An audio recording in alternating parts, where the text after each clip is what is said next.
I like to ask myself, am I using 10% of my brain? What would happen if I doubled or tripled that number? What would I be capable of if I learned to use 40% of my brain? What if I learned to use all of my 100 billion neurons? It seems like we have a lot of potential that we're not tapping. And I think we can all agree on this. We understand only a small fraction of our God-given abilities. There is much, much more to learn. See, I want to find out what's the limit. What would life be like if we used all of our God-given abilities?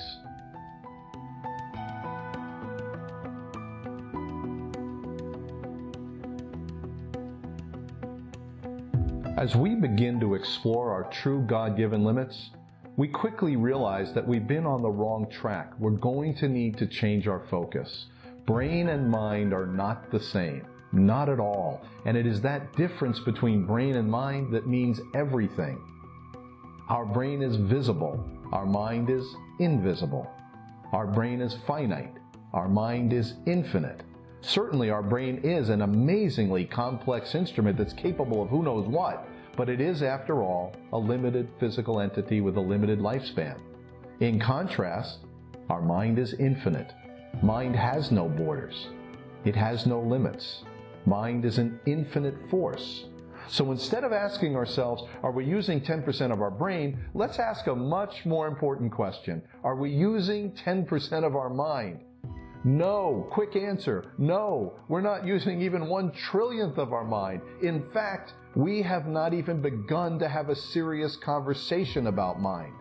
Unlike your brain, heart, liver, kidneys, stomach, the subconscious mind is not a physical organ.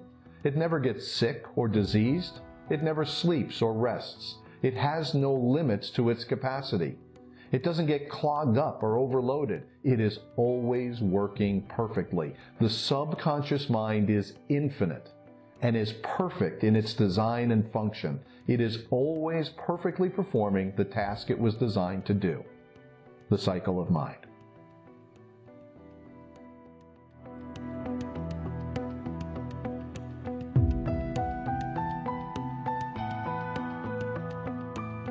A 100 years ago, and maybe 100 years before that, futurists imagined a world with instantaneous communication, unlimited choices, and unlimited knowledge. Well, these predictions have manifested. We have solved unimaginably complex technical challenges. For example, it's now common technology for us to be able to communicate instantaneously to anyone on any corner of the globe. It is now common technology to have one person or one news story or one event seen by billions of people around the world at the exact same moment in time. It is now common technology to control our homes with simple voice commands. It's now common technology to choose from over 1 billion movies, videos, television channels, and live events. Anything. We can watch anything right now live on a screen that fits in the palm of our hands, and all we have to do is press a button. It is now common technology to shop from a selection of millions upon millions of products and be able to get the opinions of hundreds of other people who have purchased the exact same product, and then have that product delivered to your front door in 2 days. You can have anything in the world you want delivered in 2 days, or tomorrow if you can't wait 2 days. We have access to an infinite library of knowledge and information delivered to us in fractions of a second. We no sooner can think of a question than we can have the answer. We no sooner would like to learn about something than we have thousands of resources to help us learn all about it. Information is available to us in the same time it takes to snap our fingers. And the great thing about the world that we've created today, not one of the amazing things that I just mentioned requires any significant wealth. All you need is a smartphone and a data plan. See, we've created an incredible world for ourselves, and the pace of innovation is only accelerating. I can only imagine the knowledge and the conveniences that are going to be available to us in 10 years or even 5 years. It's very exciting. But yet again, we're on the wrong track. You see, we've solved every technological problem. We've created an incredible world. but our human problems are ignored. We seem very capable of solving technology problems, but completely incapable of solving our human problems. Now, in no particular order, I'm going to list some very, very serious problems that we're facing. War as an industry. Greed as a business principle. Lies as a political strategy. Blatant ignorance of our environment. Division and tribalism, selfishness, anger and mistrust, racism, and in many cases, downright hate and violent cruelty.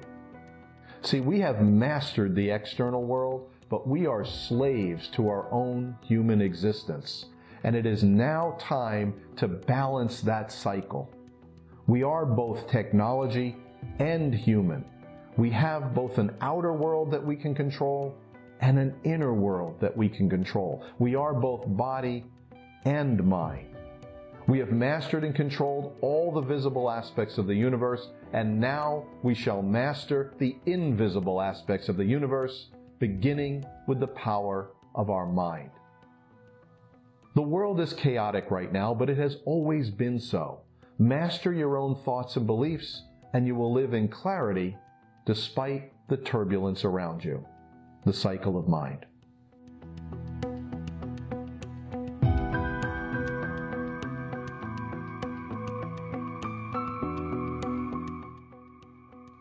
Humanity's problems have been constant since the beginning of time. But once you study and understand mind, you're going to understand this truth. All of our human problems can be instantly reversed with the change of a thought. Everything can change for the better if we simply put better thoughts in our minds. So how do I know that everything can change? I know this because we live in a mental universe. And if we simply put new thoughts and beliefs in our minds, a new future will be delivered to us. And that future will be much more in line with our values and principles. The Buddha said it 2,500 years ago. The mind is everything. All that we are arises from our thoughts. With our thoughts, we make our world. We've learned to control the external world. Now I'm going to show you how to control your mind. See, mind operates on 4 simple principles. They're easy to learn and they're easy to apply. You're actually going to be able to see mind in operation for yourself. You were born with the ability to control your thoughts. You absolutely have the ability to create your own future. In fact, you've been creating your own future since the day you were born, but now you're going to have a structured approach to manage your thoughts, and that's the cycle of mind. It is a carefully structured thought management system. Mind may be invisible, but it is yours to command if you're willing to learn and understand it.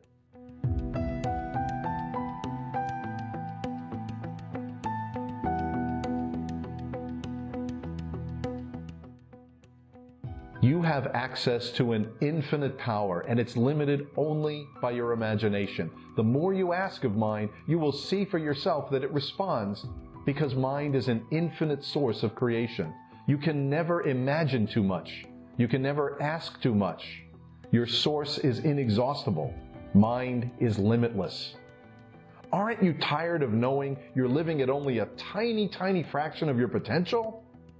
Controlling the infinite power of mind is yours. It was given to you. Why not learn how to use it? Aren't you curious to explore the limits of your potential and find out what this life really could be if you unleash the full power of your mind? We have been given an infinite gift, yet we don't even use it. We don't even know we have it. We go through our entire lives and nobody tells us we have this ability. Modern society has buried the truth of mind to the point where we barely even know it exists anymore. Because you see, it's never too late.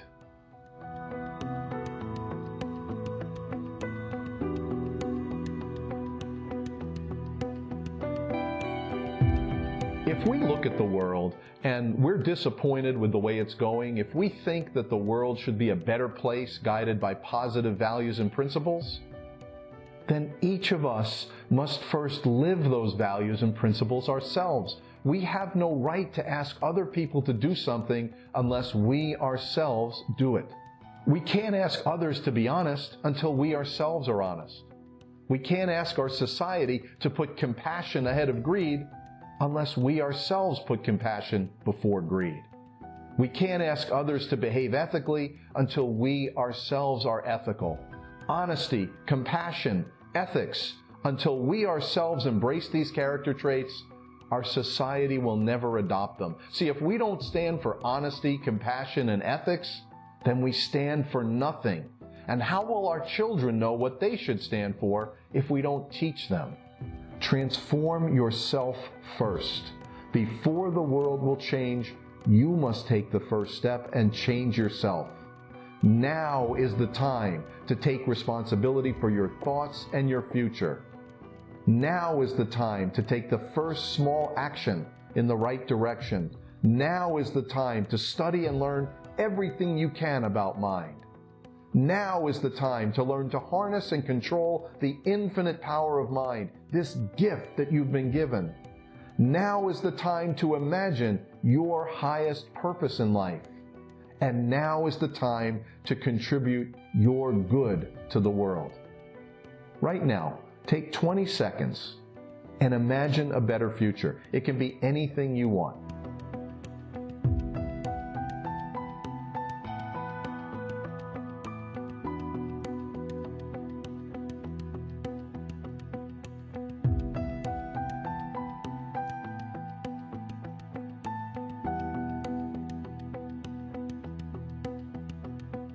Here's the hard truth.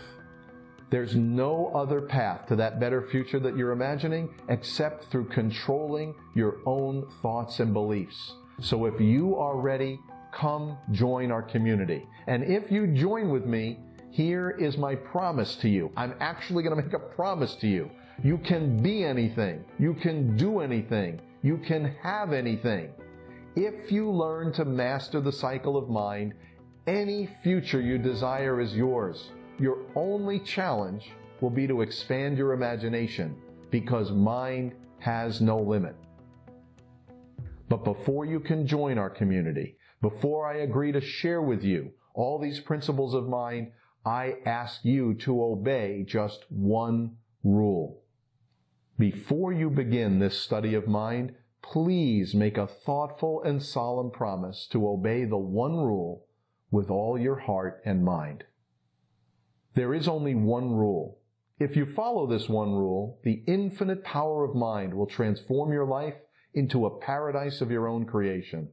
Sadly, if you break this one rule, the infinite power of mind will ensure that your life will become an unhappy prison of your own design. The choice is yours, and your future depends on this choice. The cycle of mind.